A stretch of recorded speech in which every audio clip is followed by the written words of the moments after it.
Fui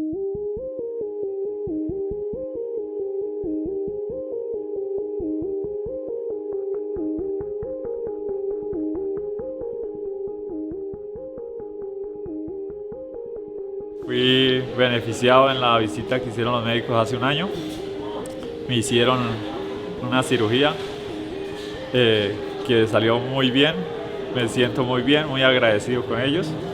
Y el tuyo es un dolor de cabeza y una hinchazón en el cuerpo horrible, pero ya, gracias a Dios, ya me está calmando. Tenía una afectación en el cuerpo que cuando tenía 3 meses me dio el polio. Entonces me quedó medio cuerpo, o sea, más delgado que el otro y caminaba como cojo.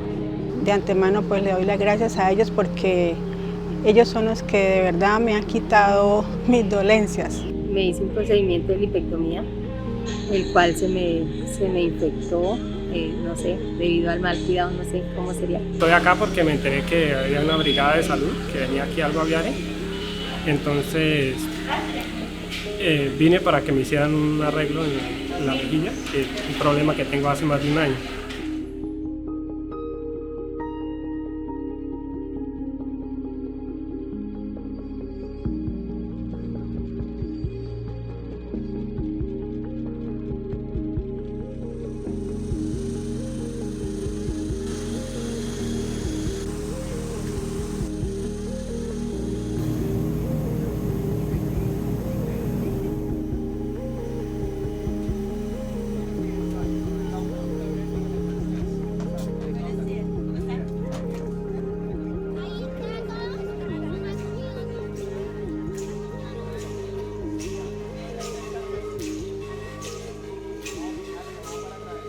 Colombia has just been amazing.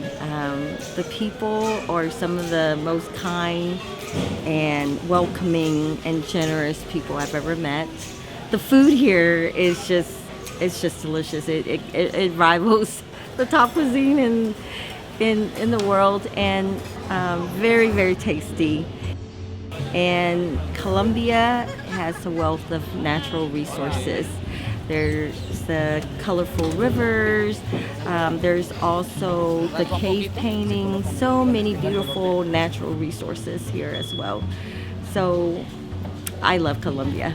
I love Colombia. My heart definitely stays in Colombia every time I leave.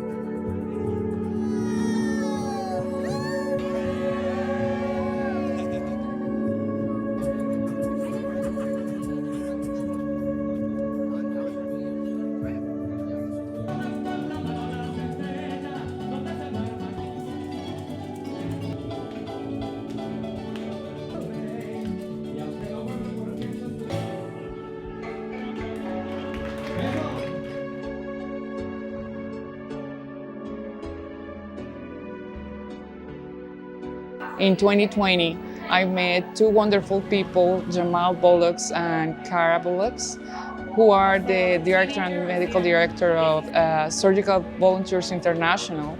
And they talked to me about the missions they do around the world. They were usually going to places like Asia and Africa, and they were looking for new countries to visit to help people in different ways. I began working with this group in 2007 under the direction of Tom Flood, who's our founder, who came up with this novel concept of doing volunteer missionary work. The whole idea of being a true volunteer is to give your time and to give your effort.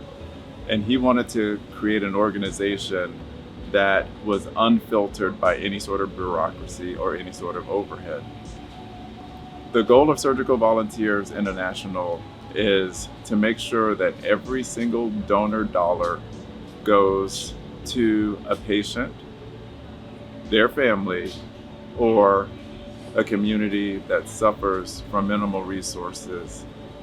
And the way that we do this is that we eliminate all overhead, meaning everyone that works with the group is a true volunteer. All of our doctors, all of our anesthesiologists, our nurses, all of our other healthcare providers and practitioners, as well as all of our accountants and all of our administrative people that work with the group are true volunteers. My name is Laura Ardila. I am a physician and I am the director of Prescribing Life Foundation. The foundation was born in 2021, so 2 years ago, and it was born officially under the premise that we wanted to help a lot of people in the pain that were suffering from chronic pain. I specialize in pain management with neurotherapy. I'm saying that the foundation was born officially because it was actually born by heart many years ago, thanks to my father, who is a physician as well, Jairo Ardila, who started this kind of missions in Colombia more than 30 years ago. In the first mission in 2021, we were able to see around 1,000 people for pain management, and Surgical Volunteers International did around 52 surgeries, reconstructive surgeries, especially for children and adults. Over the years, I've got a team of like John here, it's been many years, and Nina Wynn and Julie and some people, you know, have been doing on trips for 20 years. Dr. Pham, I knew 20 years ago, he's an anesthesiologist, and went on one trip 20 years ago, and now he's back. So it kind of gets in your blood a little bit. I went a little overboard doing that many trips, and I'd like to thank my wife for allowing me to go and spending all the money I do on these trips. And providing a cleft lip surgery for a child is really, really awarding. And it's also very awarding to provide it to an adult. We've done several mothers who are 40, 50 years old with children with big, wide cleft lips. And the whole family and everybody is so happy with that. It's just life-changing. And so we'll see how the week goes. There's over 100 patients that are here today on a Sunday, and we'll start operating tomorrow and see how everything goes. Buenos días, es con mucho cariño que estamos acá. Acuérdese que nosotros no curamos, los médicos no curamos ni sanamos. Los que se curan son cada uno de ustedes. Nosotros simplemente tendemos la mano y los acompañamos en la situación en la que estén, y con nuestro conocimiento los ayudamos a recorrer ese camino para volver a recuperar nuestra salud, ¿de acuerdo? We have great expectations for this week. Last year we saw around 1,000 patients over 5 days, and we want to do the same or even have a bigger goal this time. We're very excited, and we see that the population is responding to our call, and they want to be seen, and especially for chronic pain and treatment in many different chronic ailments. So we're very excited to start, and I can't wait to see the results that we're going to have.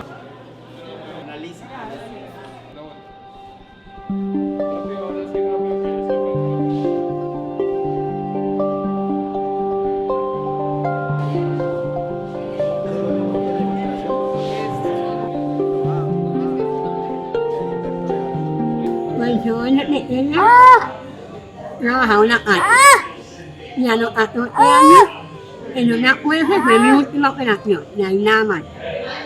Y acá nos fuimos a trabajar a San Vicente, y allá conocimos a la doctora Laura. Ella nos dijo del programa que estaban haciendo, la fundación, y nos dijo que viniéramos. Pues la verdad, cuando yo me la encontré a ella, fue una felicidad porque llevo ya 1 año y medio bregando que me opera mi hijo, y pues el Silver, eso es mucha demora. Pues yo he sufrido mucho porque en el colegio me hacía bullying. Yo como trabajo en la calle, a mí la gente me discrimina, me arremea, que me hundan. Y en mi trabajo no puedo terminar el trabajo. Bueno, yo vivo con mi abuelita porque, digamos, cuando mi mamá me tuvo, ella como al año, ella quedó otra vez embarazada de mi hermana. y pues a ella se le complicaba mucho porque ella por ser así también, pues mi mamá no tenía un trabajo estable, ella vivía de lo que trabaja en la calle el día a día y más que yo era así también, pues ella no me podía como cuidar bien. Entonces mi abuelita se hizo cargo de mí. Entonces desde ahí mi abuelita como que no encontramos quién me operara, a nadie le interesó. Hasta yo era muy enferma de los pulmones y a mí todo el mundo le daba miedo operarme porque le daba mucho miedo porque yo desde pequeña he tenido asma y neumonía. Entonces ningún doctor se atrevía a hacerme nada. Hasta que un día yo estaba trabajando con mi abuelita y nos encontramos a un doctor y el doctor pasó lo mismo que con mi hijo, él se enamoró de mí y él dijo que él me quería ayudar y él como nos vio trabajando así en la calle vendiendo dulces y todo, él de una vez me dijo que fuéramos a la clínica de él y él me operó. A los 6 años él me operó. Estoy muy emocionada con la cirugía de mi bebé porque yo he pasado por eso y yo sé qué es eso y yo sé que me va a tocar duro y a los dos, pero pues ahí vamos. So at this point, we're in the middle of our mission. It's Wednesday. We've had 1 day of screening where we screened over 200 patients, and we've had 2 days of operations. In those 2 days, we've done close to 30 operations. It's been a mix of patients from pediatric patients to actually older patients. So far, all the patients have done very well.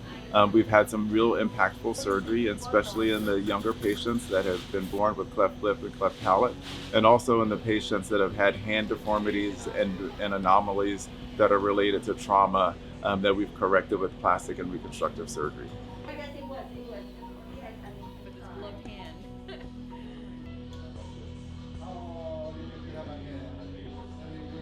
I think all of the volunteers at SVI agree that there's a great need for this kind of volunteer work. There are many, many places around the world that just don't have access to care.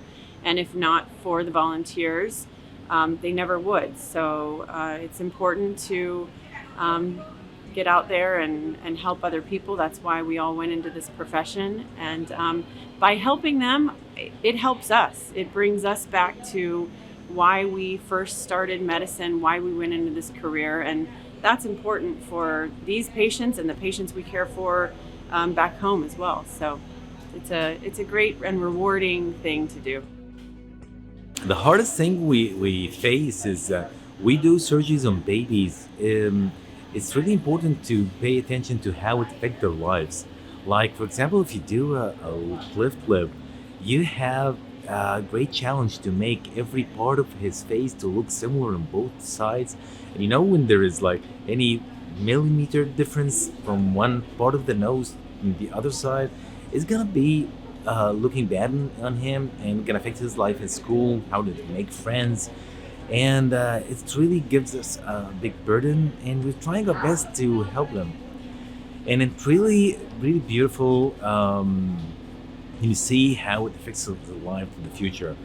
Doing any kind of stuff, anomalies, cliffs, hypospadias, like that, can be a big of impact in the family and the kids, how they grow, like feeling well.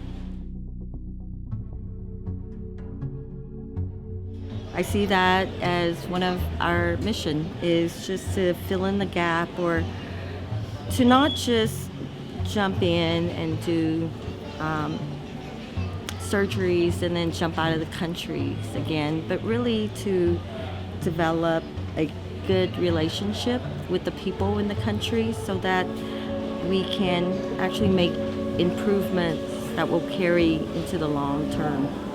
What happens when we come into a community like this and we look outside of the hospital, it actually becomes infectious with all of the people around us. What we've seen is that more people that have been in our community, in this community, they tend to step in and try to help. A great example is that we found a local dentist who knew that we were here performing healthcare, and he decided to volunteer some time with us to help some of our patients as well. So we'll see that in different sectors when we go to different communities, that us coming here sort of stimulates everybody else to see what else they can do to help and be involved with us and within their community. When we were at the mission site, we realized that beyond helping people with chronic pain, which is extremely rewarding, there were a lot more needs that were needed to be covered in different areas in the places that we were. So we were in San Jose del Guaviare in Colombia, and we realized that there were many communities that needed our help, especially orphans and also many people or kids from the indigenous tribes.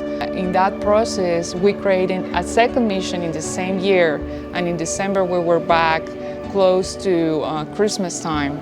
And we deliver over 45 bicycles for the children of the orphanage and also for children that are indigenous that were in another school.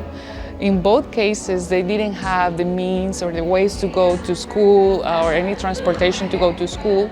So we were providing those bicycles for them to have a beautiful present for Christmas, but also a way for them to get to school and get education. The laptops or the tablets actually were provided to with that goal. And those were delivered to the children in the orphanage, but also into a group that it's called the Water Preserve Group, who are children between 5 years and 13 years old, who are in charge of educating other children into preserve the body waters in their country and in their state.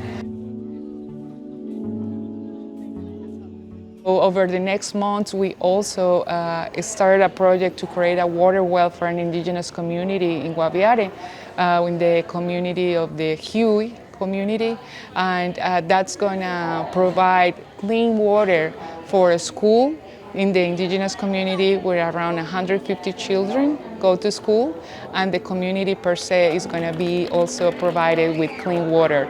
That project was actually delivered this year in our second mission, and we're very proud and excited for it.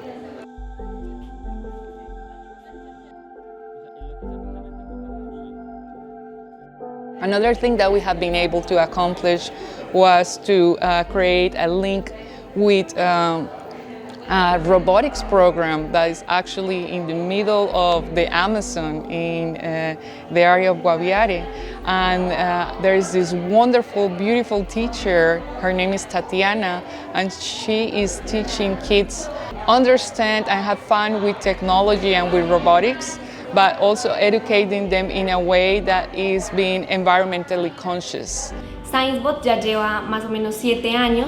En Argentina estuvimos ejecutando distintos proyectos. Después llegamos a la puerta norte de la Amazonía colombiana, San José del Guaviare. Y aquí estamos implementando el proyecto con distintos niños. Ya llevamos un impacto de más de 500 niños en los ETCRs, con los niños indígenas y con distintos colegios con los que estamos trabajando estas temáticas de ciencia y tecnología, donde los niños aprenden electrónica, programación, diseño 3D, desarrollo de videojuegos y aplicaciones y vuelo de drones.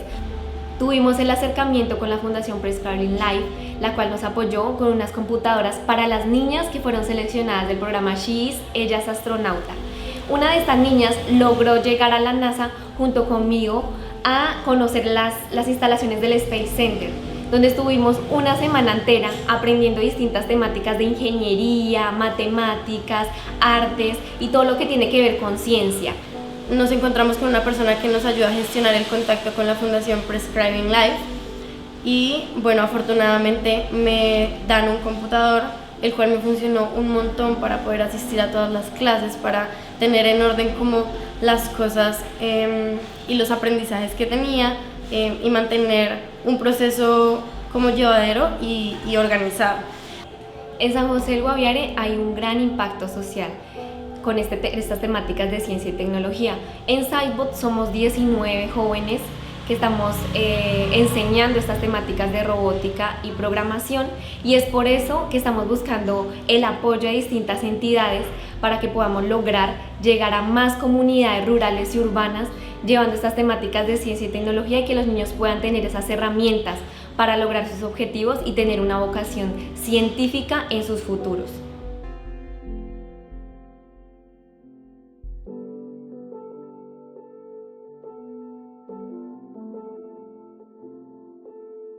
I would say by far I think we all agree that this is one of our favorite places to come and do a mission. The support from the government is like none other, which makes us feel needed and safe, and that's really important for us as volunteers and for all of the volunteers that are involved. We have always received such a warm welcome here. There's such a great need. The patients are so appreciative, and we really feel like we're leaving an impact. All those things are crucial to make a mission very successful. So I think we all agree at SBI that we will have many more missions here in Colombia, and I look forward to those. In order to have success in a mission like this, it takes a big team. We'd like to thank our collaborating group, the Prescribing Life Foundation, that's run by and founded by Dr. Laura Roser and her father, Dr. Jairo Ardilla. They've been crucial and instrumental in setting the foundation for our way into Guaviare in order to make this mission successful. In addition to that, we are extremely grateful for the host hospital here at Guaviare Hospital de San Jose, who've been great hosts and have really welcomed us and allowed us to do great work here. This year, we came back to Guaviare, and I want to say that it's not just to the efforts of Surgical Volunteers International and Prescribing Life Foundation, but also to the government of Guaviare and the Governor Heider Palacios, and not just him, but also the Colombian Army, who has been amazing. So to the government, we are extremely grateful, because without them, all of this couldn't be possible. So now in 2022, we are back in San Jose del Guaviare with a bigger group, with more dreams. We are wanting to help more people. The mission is going incredible, and I'm so excited to see what's next for us. We definitely want to help a lot more population, and we realize one more time that it's not just through healthcare that's possible. Even if that's our goal as physicians and that's what we do, we are also human beings, and we know that there are many other ways that we can help and collaborate with people. And if God has given us the opportunity to do that, we're going to take it, and we're going to try to help as much as we can.